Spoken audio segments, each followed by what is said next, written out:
How to reset your Facebook password if you forgot it. So if you want to reset your Facebook password if you forgot it, then what you need to do is first you just need to simply open up your Facebook application. After opening your Facebook, you need to just go with the login page. From the login section, you need to tap on forgot password and it will take you to find your account section. You need to enter the mobile number, tap on continue. Once you find your account, tap on the account that you would like to log in, or you can also search with your email address and tap on continue. You'll find your account associated with that email address. So select the account in which you would like to reset your Facebook password. Once you find your account, you need to just tap on try another way, and here you'll have a get code or link via your email. So you need to tap on that option and then go with continue, which is on the bottom, and you'll receive a code.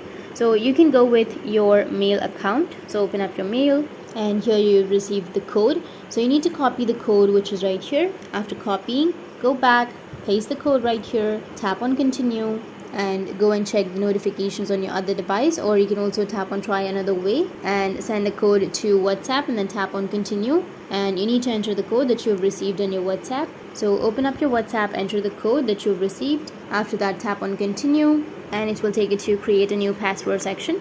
From here you will be able to create a new password. Go and create it. After that, tap on continue and your password will be reset. That's how you can reset your Facebook password, and if you have any questions, feel free to comment below. Thanks for watching.